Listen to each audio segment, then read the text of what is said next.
A poor healer found two wounded orc sisters hiding inside a cave after fleeing through the forest.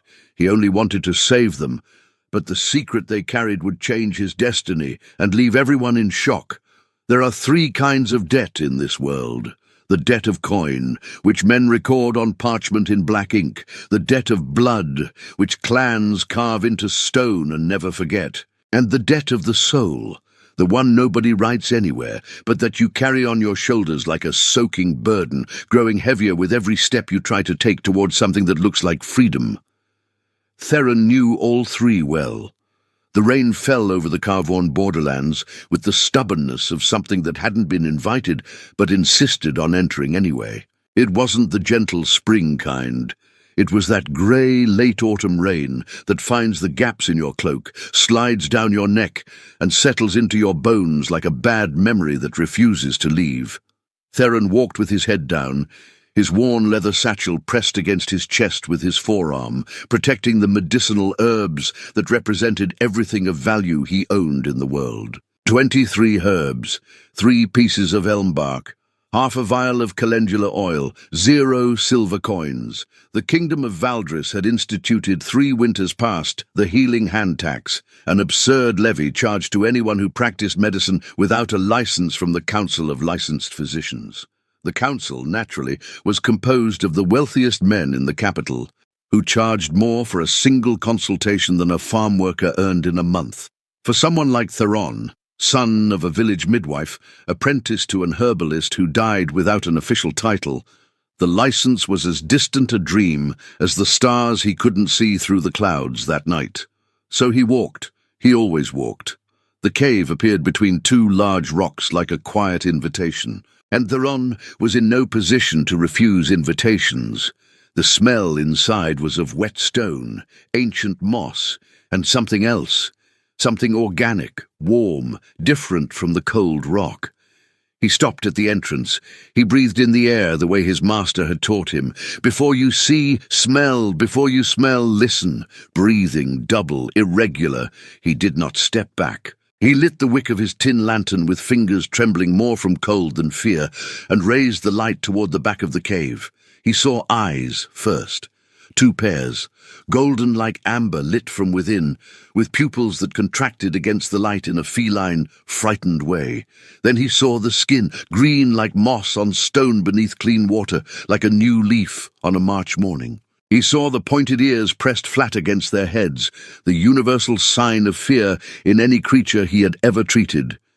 He saw dark hair, long, matted with rain and sweat, and he saw the blood, black as ink on the stone floor, draining too slowly from a leg that should have been bleeding faster, which could only mean one thing: silver venom, clotting what should not clot, destroying what was trying to heal. The larger of the 2 was on her knees, between the wound and Theron's lantern, a small knife pointed at him with a hand that did not tremble. The smaller one lay on the ground, breathing with difficulty, her lips faintly blue. Theron looked at the knife, looked at the wound, looked at the golden, frightened eyes of the orc on her knees, and recognized in them something he had seen in mirrors without meaning to. The look of someone who had expected to be abandoned and had already made peace with it. He lowered the lantern slowly, opened the satchel, took out the leather tourniquet, the packet of ashroot, and the vial of calendula oil. I won't do anything without your permission," he said in a low voice, as if speaking to a wounded animal. "But if the silver is already in her bloodstream, you have maybe 1 hour before there is nothing left I can do." The knife did not lower, but the golden eyes blinked once, and Theron knelt on the cold stone, because sometimes the only way to show you are not a threat is to make yourself smaller than the other person's fear. The arrow was still there. Theron had treated arrow wounds before. Careless hunters, deserting soldiers who arrived at his hands trembling and ashamed, children who had stumbled into animal traps. He knew what an ordinary arrow did. It went in clean with good aim. A tore with bad aim. It bled, it hurt, but it yielded to iron forceps and the patience of steady hands. Silver arrows were different. The metal wasn't chosen by chance. Silver conducted cold into the tissues and interacted with orc blood in a way that no licensed physician on the council had ever bothered to document, because none of them had ever considered that orcs deserved documentation. Theron knew from field experience, silver in contact with orc blood released a compound the herbalist Mavin called inner ice. The wound externally coagulated too quickly, forming a false crust. Inside, the venom continued its journey, and the crust prevented the body from expelling what it needed to. The wounded orc, the smaller of the two, breathed in short, uneven intervals. Each breath was a visible effort. "Kara," said the larger one without taking her eyes off Theron. Her voice was low, but had the texture of rock, firm, accustomed to being obeyed. "Answer me." "I'm here," murmured the one who had been called Kara. "I'm here, Lura, Kara." Theron filed the names away without comment. "I need to remove the arrow," he said, opening the packet of ash root on the stone, separating instruments with deliberately slow movements so that Lura could see everything he was doing. "I can't neutralize the venom with it still inside.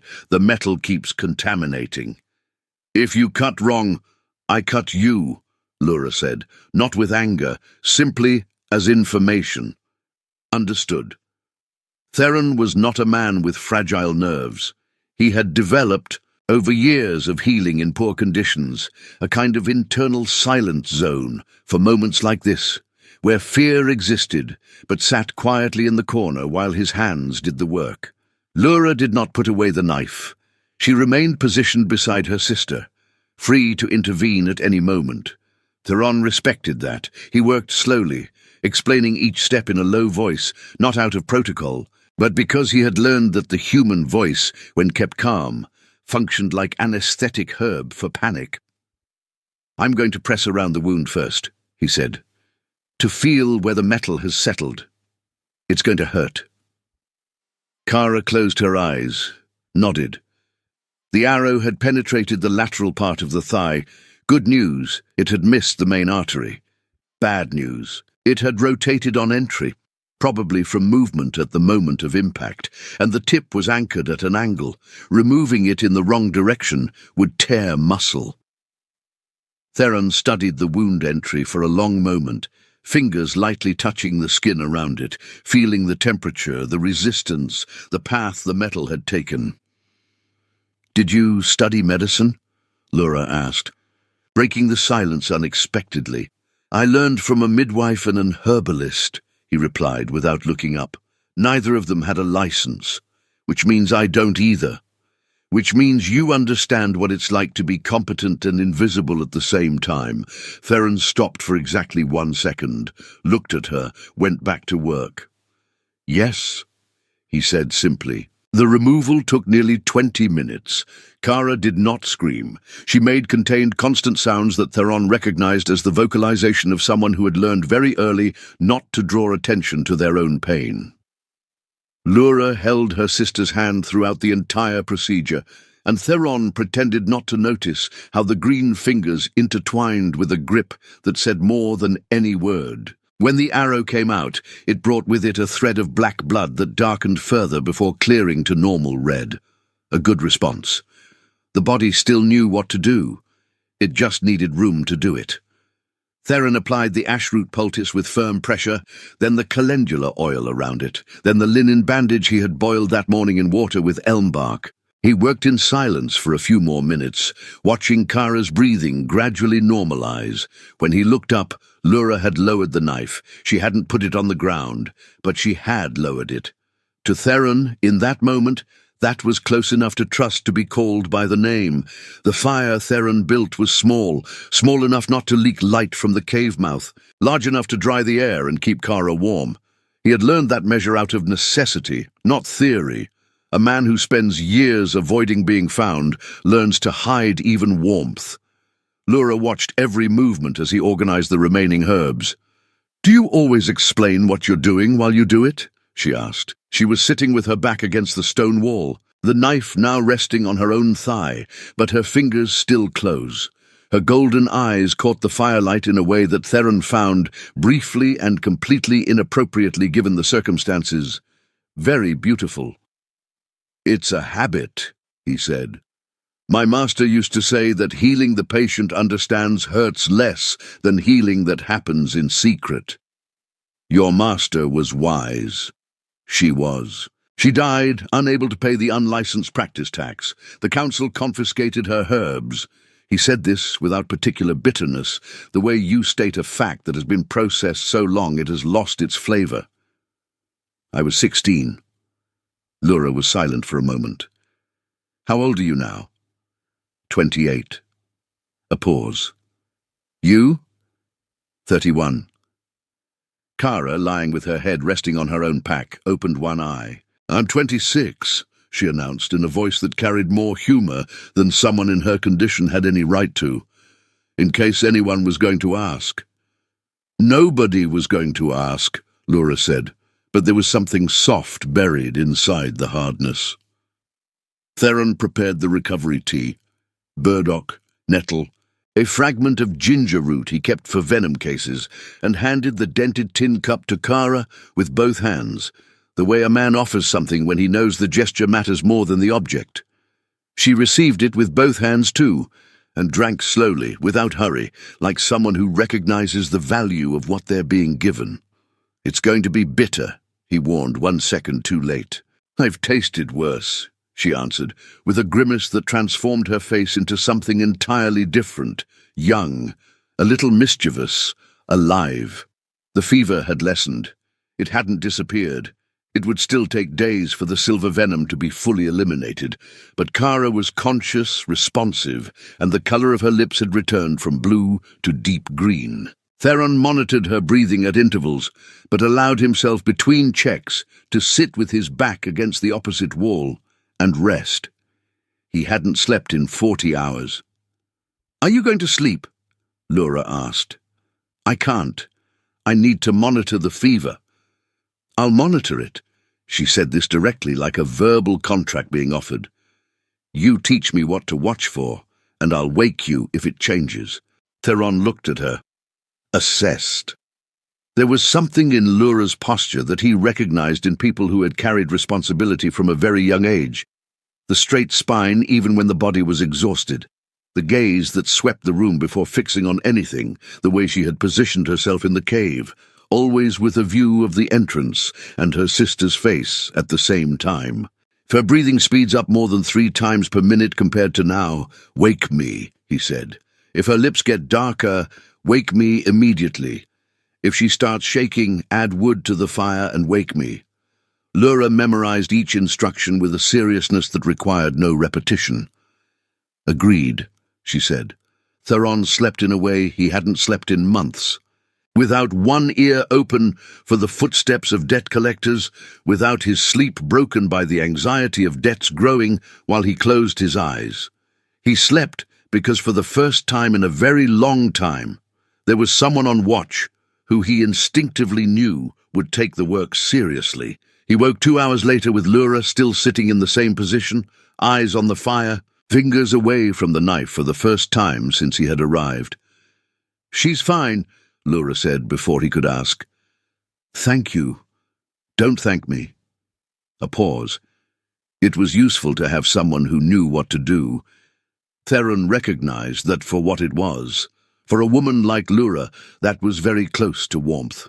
The fever returned in the middle of the night, not with violence, but with that soft persistence Theron knew well, the kind that comes and goes like a tide, testing the body's defenses rather than breaking them all at once. Kara murmured. Not clear words at first, fragments, syllables in a language Theron recognized as an Orc border dialect, more guttural than common tongue. He didn't understand, but Lura, sitting beside her, translated in expression. Shoulders tight when Kara spoke of something that hurt, slightly relaxed when the murmuring shifted tone. Then, in the space between sleep and waking, Kara spoke in common. "The seed," she said, with the sudden clarity that fever sometimes returns for a few seconds. "Lura, is the seed still here?" "It is," Lura said, with a low urgency she was trying to disguise. It's safe. Sleep. If something happens to me, nothing is going to happen. Lura. Kara's voice grew firmer for a moment, her golden eyes opening to find her sister's. You need to take it to Vorth. He'll know what to do. I know what to do. I've always known what to do. I know you do, Kara said, softer now. But this time you don't have to do it alone. She fell asleep again before Lura could respond. Theron had been pretending to adjust the bandage. He had adjusted nothing, Lura noticed. Of course she noticed. You have questions, she said. Not an accusation, a statement. I do, but you don't owe me any answers. She was silent for a long moment, looking at the fire. Theron waited. He had learned that some people need silence to assemble words the same way he needed space to assemble bandages. Crystal seed, Lura said at last, as if naming something sacred with care. That's what you heard her say? Yes. Do you know what it is? No. She looked at him sideways, as if verifying that was true. Apparently it was, because she continued. Our people governed the Carvorn mines for 6 generations. The voice was flat, not from indifference, but the way you speak about something that costs too much to say, and that you have trained yourself to say without bleeding. Not as lords, as guardians. The mines produced purification crystal, stone that, when properly cultivated, absorbs contaminants from water. Armies that pass through Carvorn typically poison the wells when they retreat. It's an old and cowardly tactic. I know, Theron said. I've treated villagers from poisoned wells. Then you know what happens. Yes. Our family preserved the seed cultivation techniques for generations. A pause. When the Iron Shadow clan took the mines, they killed everyone who knew how to use them. They wanted the crystal as a commodity, not as a healing tool. Another pause. Longer. Kara and I are the last ones who know how the seed works. The fire crackled. Theron looked at the small pack that Kara had kept pressed against her body, even through the fever, even through the arrow removal, even unconscious. That's why you're running. That's one of the reasons. He didn't ask about the others. Not yet. Instead, he reached into his own pack for the last thing he had saved for emergencies, a piece of rye bread, dense and dark, wrapped in linen cloth. He had bought it 2 days ago with the last copper coin he had received from a farm woman in exchange for treating her husband's skin infection. He divided it into 3 equal parts, set one piece beside Kara for when she woke, extended the second to Lura. She looked at the bread, looked at him. Something passed across her face that wasn't exactly gratitude. It was deeper than that, and more complicated. She accepted it. They ate in silence, and the silence this time didn't carry the weight of the silences before. It was different, closer to something that, in other circumstances, might have been called peace. Morning arrived without warning, the way it tends to when you weren't expecting it. The rain had stopped. A grey, cold light entered through the mouth of the cave, and with it the smell of wet earth and pine that Theron had associated with the Carvorn region since the first time he had crossed its borders. How long ago? 2 winters. 3. Kara was awake before him, sitting with her leg extended, examining the bandage with an evaluative expression that said she understood more about wounds than most people. You used ash root, she said when she saw him open his eyes. Yes. My grandmother used ash root. A reflective pause. She called it Kavarash in our language, something like the stone's forgiveness. And that's a good name for it. Lura was outside the cave. Theron could hear her moving, checking the perimeter, the kind of habit that isn't abandoned even when there's no immediate danger. Kara looked at the entrance and then at him. She didn't sleep, she said quietly. She never sleeps when she thinks she needs to keep watch. And who kept watch while she slept before? A pause. I did, Kara said. There were 2 of us. It worked. The subtext was clear. until the arrow. Theron didn't comment, but made a mental note that Kara was carrying a guilt that didn't belong to her, the guilt of having been hit, of having become a burden. He knew that weight too.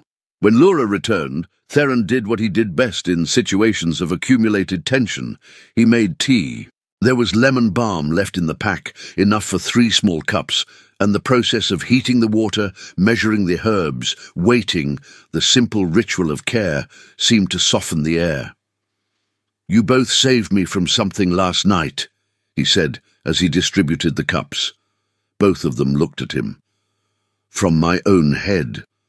When you have too many debts and too few options, the mind starts doing arithmetic that does no good." Lura held the cup with both hands. "How much do you owe?" "In coins? 46 silver. A number that had grown from 8 silver 3 years ago, compounded by fees and fines. In other terms, enough to take me as a ward of the state for 2 years of forced labor, according to the law of Valdris. For healing people without the council's permission." Kara made a low sound that could have been bitter laughter or agreement. "We understand," she said. "Being what you are in a place that has decided what you are has no value." "That's exactly it," Theron said. The morning passed slowly, with the quality of mornings that have no hurry because none of the people in them have an urgent place to be. Theron changed Kara's bandage, taught Lura how to perform the change in case he wasn't present, showed her the signs of infection that would require immediate action. Lura learned every detail with an attention that went beyond what was necessary. The attention of someone who was archiving knowledge permanently, not just for the immediate emergency. "You learned medicine," Theron said, while Lura repeated the bandaging technique for the 2nd time. "I learned enough not to lose people for lack of knowledge," she said, without looking up from the work. "I lost my mother that way. I didn't want to lose anyone else. Kara is not going to die from this wound," he said, with the calm certainty that comes from years of practice. "I give you my word." Lura finally looked up. There was something in her eyes that Theron couldn't fully name, a mixture of wanting to believe and having learned that believing was dangerous. You don't know me," she said. "No." A pause. "But you can start getting to know me and see if the word is worth anything." Kara, from her corner, made that laughing sound again. "I already like him," she announced to nobody in particular. Lura turned her face away to hide whatever had happened to her expression, but she wasn't fast enough. It was Theron who saw it first. He had kept the arrow, the habit of an herbalist who never discards anything without full examination. And on the afternoon of the 2nd day, while Kara slept and Lura hunted something for the evening meal, he took it from the cloth where it was wrapped and placed it near the light coming through the cave opening. The tip was silver, as he had suspected, but the shaft was made of a dark wood he didn't recognize, lacquered with something that left a faintly iridescent film. And on the lower third of the shaft, engraved in a way that was nearly invisible unless the light struck at the right angle, there were markings. They were not decoration. Theron had seen markings like those once before, at a border market, in a conversation he had overheard, without meaning to, between 2 merchants discussing the tracking of valuable shipments. Location glyphs, symbols that, when activated by a sympathetic magic healer, emitted a periodic pulse that an experienced tracker could follow. He went very still. The arrow wasn't shot to kill, it was shot to mark. He heard Lura's footsteps returning and stood in a way that allowed her to see him holding the arrow before she entered completely. She stopped, looked at what he held. The expression on her face moved through several things in rapid succession. Recognition, confirmation of a fear, controlled anger, calculation. "You saw," she said. "The tracking glyphs, yes." He placed the arrow on the ground between them, as if presenting a document. "Did you know?" "I suspected."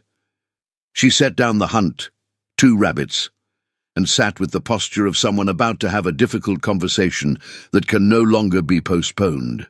The Iron Shadow clan doesn't shoot silver arrows to kill. Silver is too expensive. They shoot to mark targets they want captured alive. Captured for what? The crystal seeds only work in the hands of someone from the Carvorn lineage. She said this without inflection, as if it were simple, when it clearly wasn't. They know that. They killed everyone else. They want Kara and me alive long enough to extract that knowledge by force. After that, she didn't finish. How much time do we have? The glyphs pulse every half-day, but only within a tracking range of 2 to 3 days' travel. Removing the arrow, she looked at him with something close to recognition, interrupted the strongest signal. But the residual pulse is still in Kara's blood. It will fade over time, but an experienced tracker can follow residual traces for how long? A week, maybe 10 days. And how long ago was the arrow shot? 4 days. Theron did the numbers. So we may have between 3 and 6 days before unwanted company. Yes. A pause. But that's not all. He waited. The man looking for you, she said. The debt collector. Maris, correct? Theron felt his stomach turn to ice. How do you know his name? Because Maris works for the Valdris Credit Syndicate, and the syndicate has agreements with the Iron Shadow clan for the exchange of information about fugitives in the borderlands. She looked at him directly. You were seen at the Carvorn markets 5 days ago. If the trail leads here for us, your trail leads here too. The silence that followed was different from all the silences before. So we're not just 3 fugitives in the same cave, Theron said at last. No. A very brief pause. We're 3 fugitives with the same enemies converging on the same point. Kara had woken at some point during the conversation and was listening with open eyes, her expression serene in the way of someone who had already made peace with the possibility of a fight. That, she said, in a voice still slightly rough, is what our grandmother would have called inconvenient fate. Lura looked at her. Our grandmother would have called it a disguised opportunity, she corrected. Both things can be true at the same time, Kara said.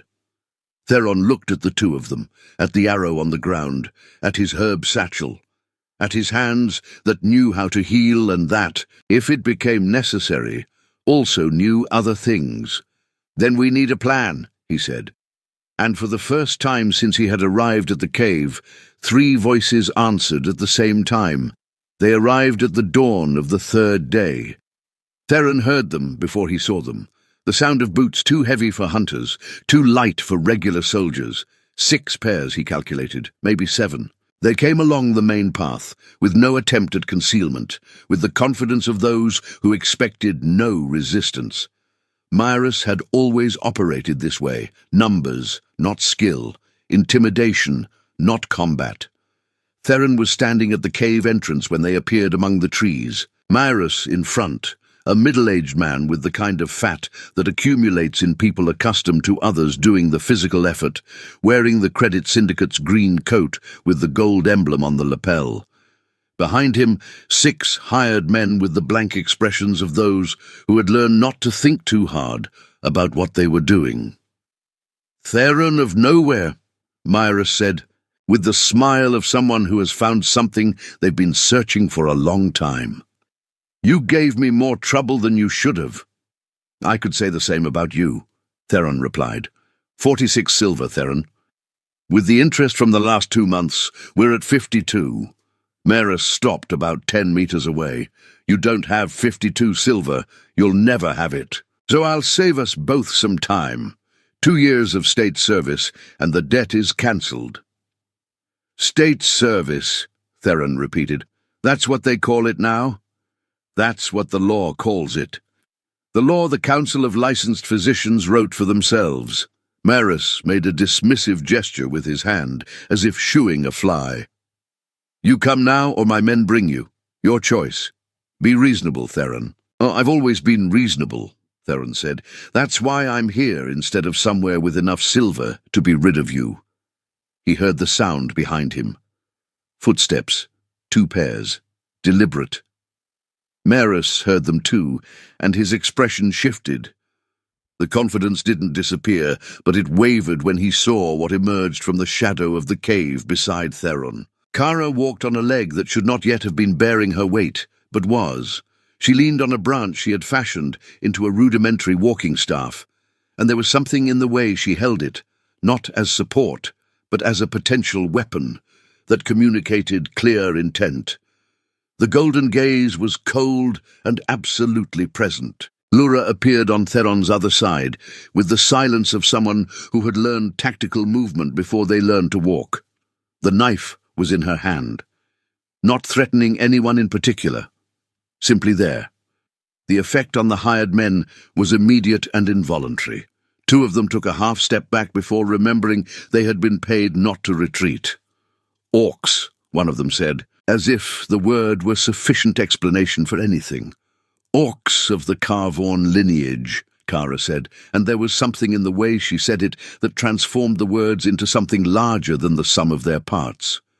"If any of you have ever passed through Carvorn and drunk from a clean well, it was our family that made that possible." Silence. Maris recovered. "That doesn't concern me. This man has debts with the Syndicate," and Lura moved, not toward Maris, toward the man closest on the left, who had begun to circle around the side, trying to cut off Theron's exit. The movement was precise and economical. 2 steps, a redirection of the man's grip as he tried to grab her, and suddenly he was off balance with his own weight working against him. On the ground, before he understood how he had gotten there, Theron, meanwhile, had reached into his satchel for what he had prepared the night before. 3 packets of dried smoke herb, compressed into small clay pellets that burst when thrown with enough force. Not a weapon, technically, a healer's tool for fumigation disinfection. The smoke was thick, white, and temporarily irritating to the eyes in a very convincing way. What followed lasted less than 4 minutes. When the smoke began to dissipate, 2 of the hired men had decided that someone else's 52 silver didn't justify the day they were having. 2 more were on the ground, not gravely injured, but disinclined to continue. The last 2 were looking between Lura, who had not moved from her position and had neutralized every approach attempt with that disconcerting efficiency, and Kara, who had proven herself quite persuasive with a pine branch when necessary. Maris was standing alone now. The certainty he'd had 10 minutes earlier completely dissolved. Theron walked to him. 52 silver, he said in a low voice. "In 3 weeks. I'll have that amount. There's a well that is going to be healed, and the village that depends on it will pay for that." A pause. "You receive what is owed, or you continue with this approach. The choice is yours. Be reasonable, Maris." Returning the man's own words to him was a small pleasure. Theron acknowledged that internally. Maris left. He said nothing. He simply left, with those who could still walk behind him, and Theron watched until the 2 heavy boots disappeared among the trees. Kara was leaning against the cave entrance, looking at him with an expression it would take him some time to fully read, a mix of assessment, respect, and something warmer that didn't yet have a name between them. "Inconvenient fate," she said. "Or a disguised opportunity," Theron replied.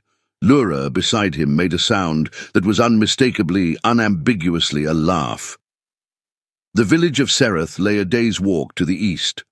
Theron had passed through it months before, treated 2 cases of intestinal fever, refused payment in silver, but accepted with gratitude a sack of rye flour that had lasted 2 weeks. He knew about the well. The smell that betrayed it before you even got close, the faintly cloudy color of water that the villagers still drank because they had no choice. He also knew there were 2 children who had developed signs of chronic poisoning from contaminated water the previous winter. Kara walked more slowly than the other 2, but she walked, with the staff, with the determination of someone who had decided that the leg was not going to dictate the terms. Theron checked the bandage at every stop. The wound was closing well. The silver venom had been sufficiently neutralized for the body to complete the rest.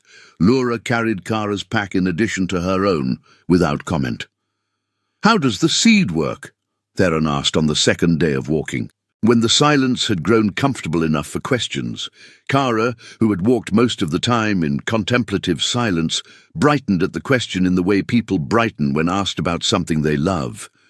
"The crystal seed grows in specific mineral formations in the Carvorn mines," she explained. "When cultivated under the right conditions, it develops a porous structure that absorbs heavy metals and toxic organic compounds from water. Our family cultivated the conditions for generations. The seed we have," she pressed her hand over the pack, "has 4 years of growth. It's enough to purify a medium-sized well in a single application. A single application. It's the only seed we have." The weight of that settled over all 3 of them for a moment. "So you're going to use the last seed," he said, "on a well belonging to a village that doesn't know who you are." "Our family didn't cultivate crystal for generations because it expected recognition," Laura said from where she walked slightly ahead. "It cultivated it because it was what needed to be done." Theron was quiet for a moment, thinking about that. "Vorth," he said at last. Kara mentioned a Vorth. "Can he cultivate more seeds?" The 2 sisters exchanged a glance. "Vorth is an elder from our original clan," Kara said. "The only one besides us who still knows the techniques. He's in Lower Carvorn, south of the borders." A pause. "If we can reach him with the spent seed, he can cultivate a new one in 2 years. 2 years. Yes. Then there is a future for this," Theron said. "It's not the end of the lineage. It's an interval." Laura turned her neck slightly to look at him sideways. "You have a way of framing things," she said. "My master said that healing begins in the way you name the patient's situation. Severe wound paralyzes. Treatable wound mobilizes. And how would you name our situation?" He genuinely thought about it for several steps. 3 people with complementary skills, scarce but not zero resources, and enemies who made the mistake of underestimating them. A pause. "I'd call it an advantage." Kara laughed. For real this time, a full laugh that she made no attempt to contain. Serath appeared at the end of the second afternoon, with the quality of small mountain villages. Stone houses with thatched roofs, winter gardens protected by stones, the smell of hearth smoke mixed with that other smell, deeper, of water that shouldn't be what it was. The arrival of 2 orcs accompanied by a human produced the kind of silence small villages produce when something unexpected appears. Not immediate hostility, but collective assessment, half-open doors, children being pulled inside with a discretion that wasn't as discreet as the adults thought. The village headwoman, a woman in her late 60s, with the kind of practicality worn into a face that comes from decades of hard winters, came to meet them without hesitation. "You're the healer who passed through here months ago," she said to Theron, not a question. "I am. I came because of the well." She looked at him, looked at the 2 orcs, came back to him. "What can you do for the well?" "Me? Nothing," he said. "They can do everything." The process took 2 hours. Kara and Laura worked with the crystal seed with the precision of rituals that had been passed from hand to hand for generations. Not with mysticism, but with refined technique, the preparation of the seed in rainwater collected separately, the careful fragmentation into smaller pieces for maximum distribution, the gradual immersion that had to follow a specific sequence of depth. Theron stood to one side and watched. There was something in the process that was simultaneously scientific and deeply intimate. The sisters worked in perfect synchrony, completing each other's movements without verbal communication, like extensions of a single knowledge distributed between 2 bodies. The result was neither immediate nor dramatic. The water didn't turn crystal clear in seconds like in a bard's tale. It was gradual, a slow clarification, the smell dissipating over the following hour, the sediment settling differently.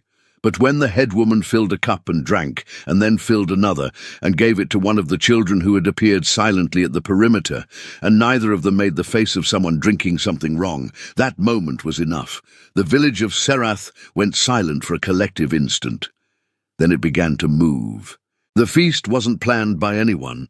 It happened the way good things tend to happen in small places. Someone brought bread, someone saw the bread and went to get the honey they had saved since summer, someone else lit the communal oven in the central square, and suddenly there was a long table with things on it and people around it, and that particular low sound of many conversations happening at once, that is the specific sound of communities that have decided collectively that this moment deserved to be marked.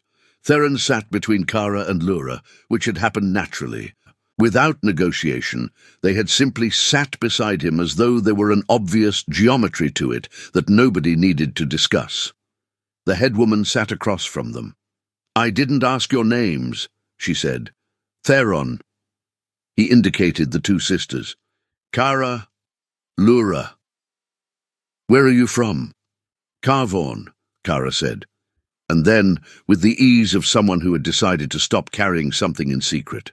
"Royal lineage of the Carvorn mines, guardians of the crystal seeds, the last ones." The head woman processed this with appropriate seriousness. "What do you do with the last ones?" she asked, as if it were a genuine question rather than a rhetorical one.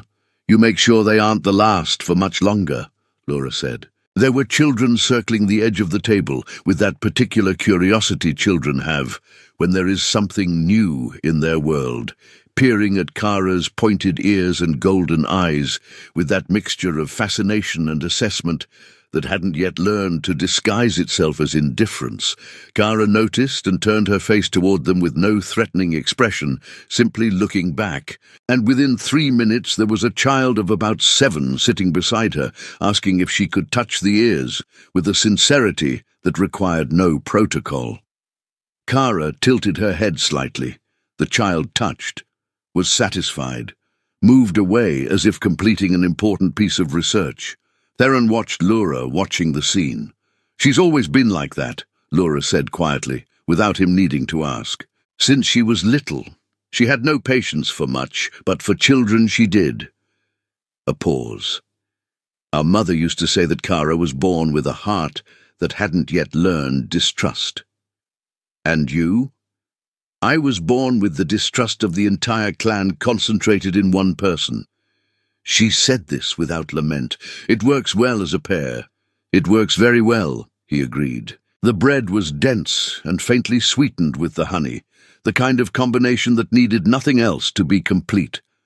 Theron ate with the hunger of someone who had rationed food for weeks, and with the extra pleasure of someone eating without looking over their shoulder, without calculating when the next meal would come, without wondering if someone was on their way. At some point during the meal, Kara placed the small pack on the table, the pack where she had kept the seed, now empty, and opened it to show the head woman.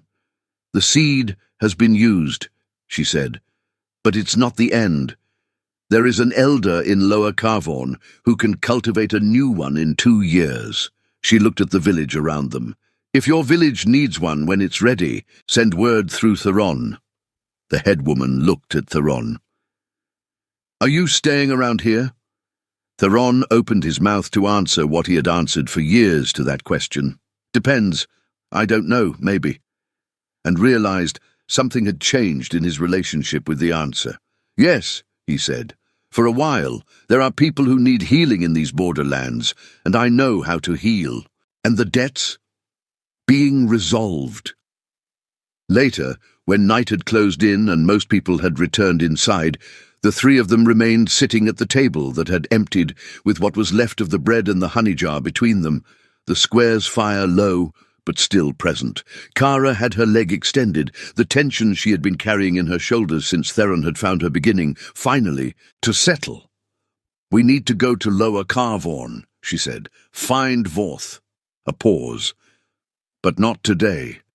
"Not today," Lura agreed. "Will you come?"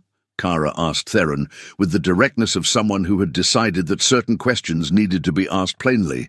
Theron looked at the table, at the honey, at the two women who had risen from a bed of pain to stand beside him without anyone asking them to.